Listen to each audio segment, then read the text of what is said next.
Yeah, hey, this shit easy, nigga. Hey, I'm talking about, nigga, I'm still out here trying to get it.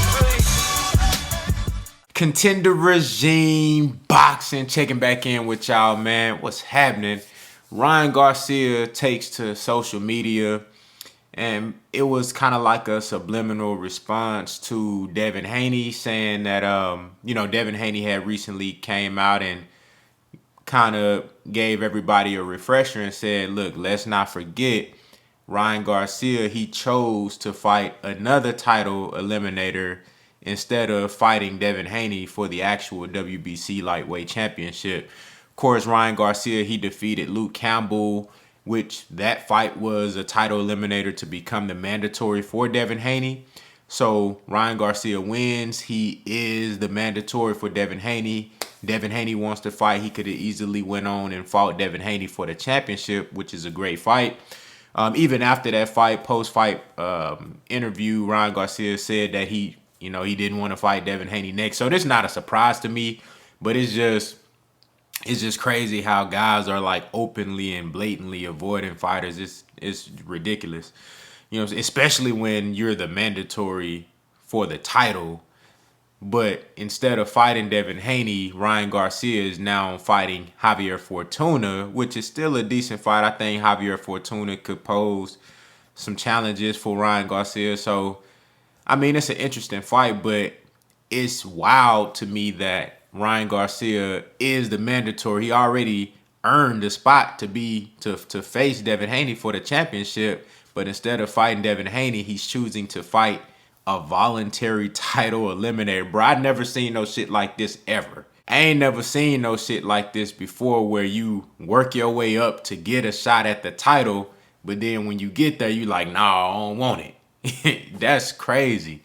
So I kind of want to ask y'all a question, man. Like, at what point does Devin Haney start getting credit for not being able to get these fights? You know what I'm saying?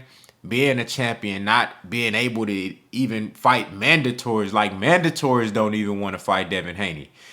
To be honest with you, guys like Devin Haney, very, very skilled fighters, guys that pose a huge threat to, other fighters' careers and livelihood. Typically, in order for them to get fights, they have to become a champion so they can have a consistent flow of mandatory opponents, because it's hard to get voluntary fights. The other champions don't want to fight you, and then it's hard to get other guys to get in the ring with you. Shout out to Jorge Linares for accepting the fight. But as a champion, that kind of gives you some security to get mandatory fights. But what happens when the mandatories don't even want to fight you? So at what point do we stop criticizing Devin Haney for not proving himself? That's what they say. But the guys that everybody claim is the best, they literally don't want to fight him. We know Teofimo Lopez is about to fight his mandatory in Campbell, which is cool, even though he could have fought Devin Haney before that mandatory was even ordered. But he didn't want no smoke, you know what I'm saying? He said he might fight Devin Haney after this, but I just seen a Fight Hype interview with Teofimo Lopez where he like, what does Devin Haney have to offer? The WBC strap so you can be undisputed? I mean, where they getting these guys from? Where they finding these dudes at, bro? Like, these dudes, man, say this. I don't know, bro. Shout out to the guys like Jerron Boots Innocent, Virgil Ortiz, people like that. But, I'm excited about these young guys. But at the same time, man, these dudes, they acting funny too. You know what I'm saying? They acting hella funny too. You know what I'm saying? So, but my question to y'all in this video ain't gonna be that long. At what point do we start like giving Devin Haney credit for guys ducking him? Because when is he ever going to get an opportunity to show that he's as good as people say he is? If he can't get a fight, will Devin Haney end up like Demetrius Andrade? Now Demetrius Andrade, he did turn down a Jermell Charlo fight, so he could have had a big name on his resume. But then he also tried to fight Billy Joe Saunders, and Billy Joe Saunders popped dirty for PEDs with the nasal spray. You know what I'm saying? And now he's getting rewarded with a Canelo fight.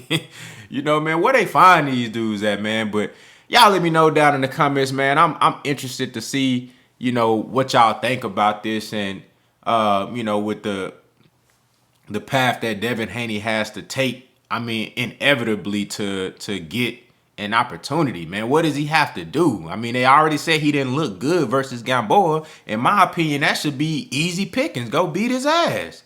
You know, what does he got to do? Do he got to get knocked down? Do he got to get hurt or something for y'all to be able to say, all right, I'll fight him? Like, damn. Y'all let me know what y'all think down in the comments, man. Contender Regime Boxing. I'll holler at y'all boys, man.